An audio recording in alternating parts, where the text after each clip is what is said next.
नमस्कार, कसे आहात सगळे? तर सगळ्यात आधी व्हिडिओ सुरू करायच्या आधी मला तुम्हा सगळ्यांना मनापासून थँक्यू बोलायचंय, कारण आपली लास्ट व्हिडिओ होती हेअर केअरची. त्याला तुम्ही इतकं प्रेम दिलं, एका आठवड्यामध्येच मला इतके प्रश्न आलेले आणि त्या सगळ्या गोष्टी तुम्हाला रिलेट करत होत्या, हे बघून खूप बरं वाटलं. आणि आपण अजून हेअर केअरच्या व्हिडिओ करायचा प्रयत्न करूयात. जितकं प्रेम तुम्ही दिलं त्या व्हिडिओला, मला त्यासाठी मनापासून थँक्यू. तर आपल्या आजच्या व्हिडिओचा टॉपिक तुम्हाला कळलाच असेल थंबनेलवरना. आजचा आपला टॉपिक आहे पिंपल्स. म्हणजे तुमच्या स्पेशल इव्हेंटला, तुमच्या स्पेशल दिवशी, इम्पॉर्टंट दिवशी बिनबुलाये कोण येत असेल तर ते हे आपले पिंपल्स. पण कसं असतं की पिंपल्स का येत आहेत, ॲक्ने का होतोय, हे जर आपल्याला त्याची कारणं कळली ना तर मग ते कंट्रोल करणं खूप इझी जातं. तर मग आजच्या आपल्या व्हिडिओचा टॉपिकच हा आहे की पिंपल्स का येतात, कुठे, म्हणजे फेसच्या कुठल्या पार्टवर ते कशामुळे येतात आणि ते कंट्रोल कसे करायचे. आणि लास्ट पॉइंट जो खूप महत्वाचा पॉइंट आहे तो म्हणजे जे पिंपल्स गेल्यानंतर जे मार्क उरतात ते मार्क्स कसे घालवायचे, तेही घरच्या घरी. त्यामुळे व्हिडिओ पूर्ण बघा. सुरू करूया आपल्या व्हिडिओला. तर आपण सगळ्यात पहिले सोप्या भाषेत जाणून घेऊयात की पिंपल्स का येतात. अगदी सोप्या लँग्वेजमध्ये समजवायचं तर मग आपल्या स्किनवर ना छोटे छोटे छोटे छोटे पोअर्स असतात, छिद्र असतात. तर मग त्या छिद्रांमध्ये डर्ट, डस्ट, ऑइल किंवा मेकअप राहिला तर मग तुम्हाला पिंपल्स बिल्डअप होतात. आता तिथे काहीतरी राहतंय त्यामुळे तिथे पिंपल येत आहेत, राईट. त्यामुळे मग ह्याचं बेसिक सोल्युशन काय आहे, प्रॉपर क्लिनिंग झालं पाहिजे. पण आता एक आय एक्झॅक्टली डोंट रिमेंबर, पण कुठली तरी टेक्निक आहे त्यानुसार त्यांनी फेस मॅपिंग केलं. फेस मॅपिंग म्हणजे काय, तुमच्या चेहऱ्याच्या कुठल्या भागात कशामुळे पिंपल्स येतात तर ते आपण सगळे पार्ट्स सगळ्यात पहिले बघून घेऊयात. तर सगळ्यात पहिला पार्ट आहे तो म्हणजे हा आहे हेअर लाईन. हेअरच्या जवळ आहे, ही हेअरची लाईन आहे, राईट.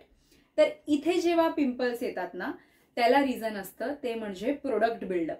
आता प्रोडक्ट काय असणार, जे आपण केसांसाठी वापरतो ते प्रोडक्ट्स. म्हणजे कधीतरी शॅम्पू नीट क्लीन्स नाही झाला, कंडिशनर नाही झालं, तुमचं कुठला तरी हेअर प्रोडक्ट जे तुम्ही वापरलेत हीट प्रोटेक्शनसाठी वगैरे ते तिथेच राहिले, ते प्रॉपर क्लीन नाही झाले.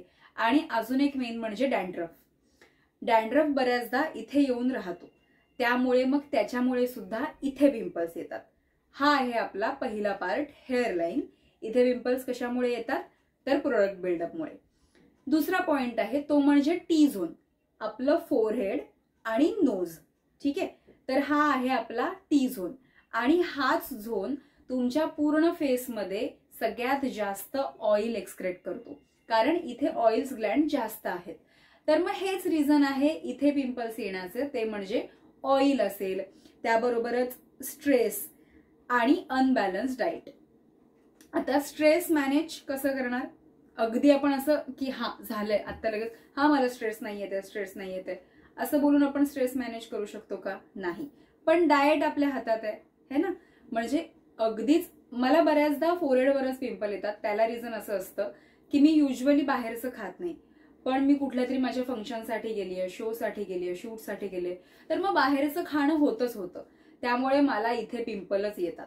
म्हणजे फोरहेडवर सगळ्यात पहिलं रिझन ते म्हणजे तुमचं अनबॅलन्स डाएट. म्हणजे आपण एकाच दिवशी खूप डीप फ्राय फूड खातोय, खूप ऑइली फूड खातोय, खूप बाहेरच खातोय, तर या सगळ्यामुळे इथे येतात pimple. Same nose and forehead याचं रिझन आहे स्ट्रेस, अनबॅलन्स डाएट आणि ऑइल. ठीक आहे, 2 पॉइंट झाले, hair line, forehead and nose, hair line and T zone. Next आहे ते म्हणजे चिक्स. ठीक आहे, तर चिक्सवर जे पिंपल्स येतात ना ते पिंपल्स तुमच्या कंट्रोलमध्ये असतात. हे पिंपल्स आपण कंट्रोल करू शकतो. ठीक आहे, चिक्सवर पिंपल्स कशामुळे येतात तर बॅक्टेरियामुळे येतात. आता हे कसे अवॉइड करायचे हे आपण पुढे बघणार आहोत. पण आता फक्त इतकंच लक्षात ठेवा की आपण फोन डायरेक्ट असा पकडतो, राईट. तर मग फोन आपल्या गालाला टच होतो, तर मग तो फोनवरच्या ज्या बॅक्टेरिया असतात ते आपल्याला इथे लागतात. जे पिलो केस असतात ते जर का डर्टी असतील, जर तुमचं टॉवेल डर्टी असेल, तर त्या बॅक्टेरियाजमुळे दोन्ही चिक्सच्या पोर्शनमध्ये तुम्हाला पिंपल्स होतात. आणि लास्ट पार्ट आहे तो म्हणजे चीन अँड जॉ लाईन. ठीक आहे. आता ह्यामध्ये काय होतं, बऱ्याचदा हार्मोन्स चेंज होत असतात आपले, त्याबरोबरच आपले कधीतरी खूप हीटवाले हाय पॉवरचे मेडिसिन्स चालू असतात, तर यामुळे चीन आणि जॉ लाईनवर आपल्या पिंपल्स येतात. आता आपण काय बघूयात, 4 पार्ट आपल्या फेस मॅपिंग मध्ये आपण बघितले, हेअरलाईन, टी झोन, चीक्स आणि चीन आणि जॉ लाईन. हेअरलाईनवर प्रोडक्ट्स बिल्डअप, टी झोनवर oil and stress and unbalance diet, चिक्सवर बॅक्टेरियाज, चीन आणि जॉ लाईनवर मेडिसिन्स और हार्मोन्स चेंज. ठीक आहे. ह्या इतक्या गोष्टी फक्त लक्षात ठेवा, म्हणजे जेव्हा तुम्हाला कळेल की माझ्या आता अच्छा चीनवर इथे चीकवर माझ्या जर पिंपल आलाय तर मग मी काहीतरी क्लीन न करता घेतलंय, हे रिझन्स तुम्हाला माहिती असतील तुमच्या फेसवर जेव्हा पिंपल्स येतील तेव्हा, त्यामुळे तुम्हाला त्यांना ट्रीट करायला बरं जाईल. त्यामुळे ह्या गोष्टी फक्त थोड्या लक्षात ठेवा. नेक्स्ट आता आपण बघणार आहोत की या सगळ्यामध्ये काळजी काय काय घ्यायची. जे टीनेजर्स आहेत 13 to 18 मध्ये, 10 to 15, 16 मध्ये, मी त्यांना सांगेन की उगाचच, कारण आता तुमचं हे एज असतं पिंपल्स डेव्हलप व्हायचं, तुम्ही पहिल्यांदा आयुष्यात पिंपल्स वगैरे बघत असता, त्यामुळे तुम्ही खूप पॅनिक होता, तर ते नका होऊ. त्यांचं ते पिरियड आहे, ते येतील ते जातील. पिंपल्सचा एक रूल आहे तो असा की तुम्ही त्यांना जितकं त्रास देणार तितके ते काय म्हणता येईल हट्टी डाग सोडून जाणार तुमच्या फेसवर. त्यामुळे प्रयत्न करा की तुम्ही त्या पिंपल्सना छेडणार नाही जास्त. माझं टीनेजर्सना रिक्वेस्ट आहे ही की तुम्ही उगाचच त्यामध्ये काहीतरी ही क्रीम ती क्रीम असं काहीतरी करून किंवा फोडून नख लावून असं काहीतरी करून प्लीज त्यांच्याशी एक्सपेरिमेंट करू नका, कारण ते एजेस आहे तुमचे, ते पिंपल्स डेव्हलप व्हायचे. चला आता आपण बघूयात की पिंपल्स आल्यानंतर किंवा पिंपल्स न येण्यासाठी आपल्याला काय काळजी घ्यायची. आता सगळ्यात पार्ट आहे पहिला, तो म्हणजे ना आपल्याला, म्हणजे जास्त बॉईजना नसते पण फिमेल्सना जास्त सवय असते असं की आपण असं असं बसल्या बसल्या असं हात लावतो आणि मग आपल्याला असं काहीतरी स्मॉल बम्प दिसतो, मग आपण तो नखाने हे करतो. नाही, हे करूनच ना तो सगळ्या पिंपलची सुरुवातच इथूनच होत असते. त्यामुळे तुमच्या चेहऱ्याला सारखं सारखं हात लावणं टाळा, कारण की 24 तास आपले हात स्वच्छ नसतात. आपण कुठेतरी, आता मी इथे हात ठेवलाय, इथे सुद्धा बॅक्टेरिया असतील आणि मी तो हात केसांना लावला, चेहऱ्याला लावला, तर ते बॅक्टेरिया तिथे लागणार. त्यामुळे सारखा सारखा चेहऱ्याला हात लावणं टाळा. हा झाला पहिला पॉइंट आणि महत्वाचा पॉइंट. आता दुसरं, फेस क्लीन करणं. जसं मी तुम्हाला सगळ्यात पहिल्या पॉइंटला सांगितलं की जर तुमचे पोर्स क्लीन असतील तर मग तुम्हाला पिंपल्स कमी येतील. मला सुद्धा पहिले, मला तर असा प्रॉब्लेम व्हायचा की माझं उद्या काहीतरी छान आहे ना, तर मग मला उद्या सकाळीच काहीतरी कुठला तरी भारीतला पिंपल आलेला असायचा आणि तो असा लाल लाल वाला. पण नंतर मला ह्याचे रिझन्स कळायला लागले की पिंपल्स येतायतच का. त्यामुळे मग आता माझे पिंपल्स 90% म्हणजे हे झालेले आहेत की माझ्या कंट्रोलमध्ये आहेत. ते 10% आता हार्मोनल इम्बॅलन्स माझ्या हातात नाहीये, मेडिसिन्सचं हिट माझ्या हातात नाहीये, स्ट्रेस माझ्या हातात नाहीये. त्यामुळे त्याच्यामुळे जे पिंपल येतात ते फक्त मला कधीतरी बघायला लागतात. सेकंड, तुमचा फेस नीट क्लीन करणं फेस वॉशनी. कोणतेही तुम्हाला जे सूट होईल ते फेस वॉश घ्या. सकाळी आणि रात्री 2दा, तर म्हणजे झोपून उठल्यानंतर आणि झोपायला जायच्या आधी तुमचं फेस क्लीनच हवाय. जेव्हा तुम्ही रात्री झोपायला जाता तेव्हा ऍट एनी कॉस्ट तुमच्या चेहऱ्यावर कुठलंही प्रोडक्ट नकोय एक्सेप्ट स्किन केअर. ठीक आहे. सेकंड पॉइंट हा झाला. आणि त्याच्यानंतर थर्ड पॉइंट तो म्हणजे मेकअप. मेकअप हा काय म्हणूयात मुख्य घटक आहे तुमचं पिंपल्स येण्याचं, कारण की मेकअपमध्ये ती पॉवर असते तुमचे छिद्र बुजवून टाकायची. त्यामुळे मेकअप करण्याच्या आधी प्रॉपर स्किन प्रेप करायचं आहे, ते म्हणजे मॉइश्चरायझर, टोनर, सनस्क्रीन, आणि त्यानंतरच तुमचं मेकअप रेडी करा. अगदी काही नाही लावलं तरी प्रायमर मॉइश्चरायझर लावाच लावा. आणि जेव्हा झालं मेकअप करून झाल्यानंतर प्रॉपर ते क्लीन करा, 2-3 वेळा क्लीन करा आणि प्रयत्न करा की तुमच्या चेहऱ्यावर थोडासाही मेकअप नसेल. नेक्स्ट आहे ते म्हणजे मी जे मगाशी म्हणाले पिलोजचं. मी हेअर केअरच्या व्हिडिओमध्ये सुद्धा तुम्हाला सांगितलेलं आहे की सॅटिनच्या पिलोज किती इफेक्टफुल असतात तुमच्या स्किनसाठी. तेच इथे मी म्हणेन की तुमची पिलो आठवड्यातून, जरी तुम्ही सॅटिनला रिप्लेस नसाल केलं तर मग तुमची पिलो निदान आठवड्यातून 2दा तरी वॉश करा. आणि जर का सिल्कचं सॅटिनचं पिलो असेल तर मग एकदा वॉश केलं तरी इनफ. पण जी गोष्ट तुमच्या स्किनच्या सातत्याने कॉन्टॅक्टमध्ये येणार आहे ती क्लीनच असली पाहिजे. कारण की मी जसं मागच्या व्हिडिओमध्ये सांगितलेलं की तुमच्या स्किनच्या कॉन्टॅक्टमध्ये सगळ्यात जास्त असणारी कोणती गोष्ट असेल तर ती आहे तुमची पिलो. त्यामुळे ती क्लीन असणं गरजेचंच आहे.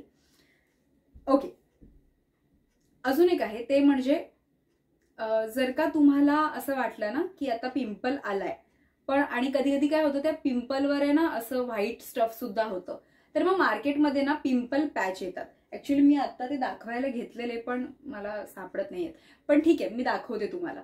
ते पिंपल पॅच, ते पॅच तुम्हाला रात्रभर फक्त लावून ठेवायचे आणि सकाळी ऍटलिस्ट तो जो व्हाईट स्टफ असतो तो बाहेर निघतो आणि मग तुम्ही नुसतं मॉइश्चरायझर वगैरे लावून काहीतरी बाहेर पडलात ना तरी तुमचं विदिन 2 days तुमचं पिंपल कंट्रोलमध्ये राहतं. त्यानंतर हा सगळ्यात महत्वाचा पॉइंट म्हणजे मी भोगलंय हे, तर हे मी तुम्हाला प्लीज सांगते, ते नीट ऐका.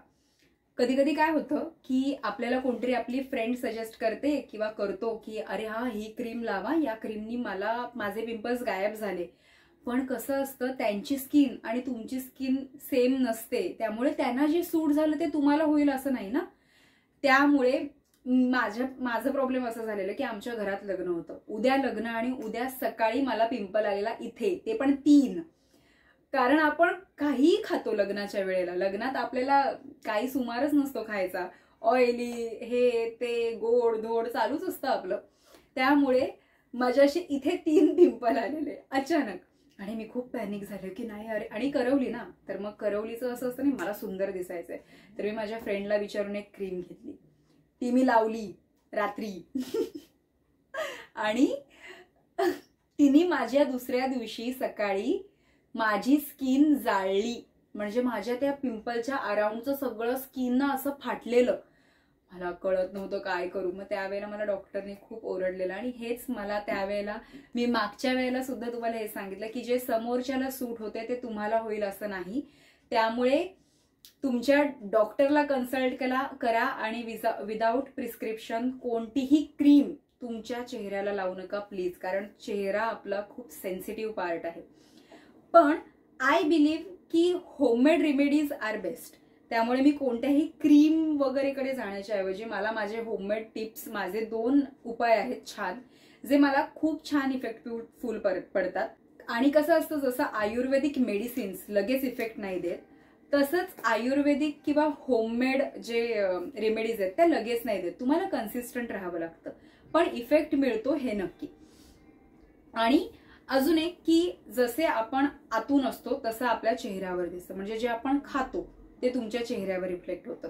त्यामुळे तुम्ही खूप गोड खात असाल, खूप डेअरी फूड खात असाल आणि खूप ऑइली खात असाल, डीप फ्राय खात असाल, तर मग ते कंट्रोल करा की तुम्ही ते कंट्रोल कराल या सगळ्यामध्ये. लास्ट पॉइंटवर आपण पोहोचलोय. आता आपण बघणार आहोत की तुम्ही होममेड रेमेडीज काय काय करू शकता.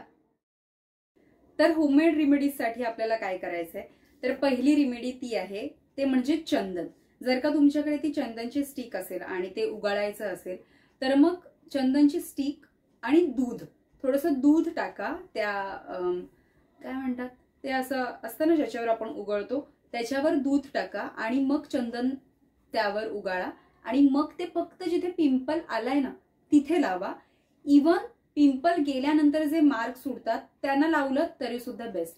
फक्त जिथे पिंपल आलाय तिथेच लावायचं, पूर्ण चेहऱ्याला लावायचं नाहीये. जर का तुमच्याकडे चंदन स्टिक नाहीये, आता मी जेव्हा जेव्हा ट्रॅव्हल करते तेव्हा मी काय करते, जे आयुर्वेदिक दुकानं असतात ना त्यांच्याकडे ऑथेंटिक चंदन पावडर मिळते, ती पावडर घ्यायची, त्यामध्ये दूध टाकायचं आणि त्याची पेस्ट करून, पातळ नाही करायची, पेस्ट करायची. ती पेस्ट तुम्हाला तुमच्या पिंपल्सवर लावायची आहे किंवा पिंपल मार्कवर लावायची आहे.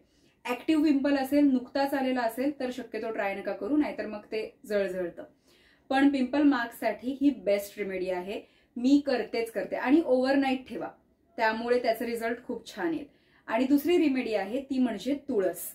तुळस आणि हळद यांच्यामध्ये अँटीबॅक्टेरियल आणि अँटी फंगल प्रॉपर्टीज असतात.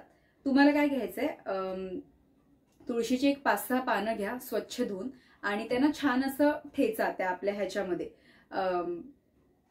काय म्हणतात मला त्याचं नाव नाही माहिती, तुम्हाला आय होप तुम्हाला माझे हे कळले असतील, भावना कळले असतील. त्यांना ठेचून घ्या आणि त्यामध्ये हळद टाका आणि असेल तर ॲलोवेरा जेल टाका आणि त्याचा रस नाही करायचा आपल्याला, त्याची पेस्टच झाली पाहिजे. आणि मग ते जे पानं मिळतील तुम्हाला, ती पानं तुमच्या पिंपलवर लावा आणि आय गॅरंटेड की एकतर तुम्हाला त्याचे मार्क्स राहणार नाहीत आणि एकतर तुमचं पिंपल लवकर जाईल. आणि जर मार्क्स असतील तर मग ह्या दोन्ही रेमेडीमुळे तुमचे मार्क्स ही लवकर जातील. फक्त कन्सिस्टंट राहा, हा उपाय करत राहा. 2 दिवसात नाही फरक पडला तर सोडून देऊ नका. आणि होममेड रेमेडी सोबत अजून एक बेस्ट पार्ट, तो म्हणजे तुमचा उत्तम आहार. जर तुमचं पोट व्यवस्थित असेल तर तुमची स्किन आणि हेअर सुद्धा व्यवस्थित राहतात. अजून एक मी तुम्हाला सांगितलेलं ते म्हणजे पिंपल पॅच. तर अशा पॅटर्नमध्ये तुम्हाला ऑनलाईनही मिळून जाईल, अमेझॉन, फ्लिपकार्ट, नायका कुठेही मिळून जाईल. इथे ना असे वेगळे वेगळे पॅच असतात, ते फक्त हे स्टिकर सारखे असतात. ते काढून तुम्हाला जिथे पिंपल वाटतोय आलाय तिथे तुम्ही हे लावू शकता, जे मी तुम्हाला मगाशी म्हणालेलं ना तेच. आणि लास्ट टिप ती अशी, टिपपेक्षा मी म्हणेन एक reminder, you are already beautiful. आपण स्किन केअर आणि हेअर केअर अजून सुंदर होण्यासाठी करायचंय. इनफॅक्ट मी म्हणेन की स्किन केअर आणि हेअर केअर ह्या कुठल्या तरी पद्धती असण्यापेक्षा ह्या सवयी आहेत. चांगली सवय आणि उत्तम आहार याच्याने तुम्हाला उत्तम स्किन आणि उत्तम केस मिळतात. थोडा वेळ जातो कारण कुठलीही सवय आपल्याला पटकन लागत नाही. सुरुवातीला खूप कंटाळा येतो या सगळ्या गोष्टींचा, पण एकदा तुम्हाला त्याची सवय होत गेली ना की खूप इझी वाटेल या सगळ्या गोष्टी. फार बेसिक आहेत ह्या सगळ्या सवयी. ते म्हणजे चेहरा स्वच्छ ठेवायचा आहे, पिलो केस तुमची स्वच्छ ठेवायची आहे, चेहरा छान क्लीन करायचा आहे फेसवॉशनी. आणि हा अजून एक ते म्हणजे तुमचे अंघोळीनंतर तुमच्या अंगासाठी जो तुम्ही टॉवेल वापरता तोच टॉवेल चेहऱ्याला वापरू नका. चेहऱ्यासाठी नॅपकिन किंवा टिश्यूज ठेवून द्या, कारण चेहऱ्याला जितकं प्रेमाने घ्याल तितकंच प्रेमाने तो सुद्धा तुम्हाला रिस्पॉन्ड करेल. आता भेटूयात आपल्या पुढल्या व्हिडिओमध्ये एक इंटरेस्टिंग टॉपिक सोबत. अगोदरच्या व्हिडिओला जसं प्रेम दिलं तसंच या व्हिडिओला सुद्धा द्या. आणि तुमचे काही प्रश्न असतील तर कमेंटमध्ये विचारा, मी जास्तीत जास्त प्रश्नांना उत्तर द्यायचा प्रयत्न करेन. स्वतःची काळजी घ्या. Bye bye.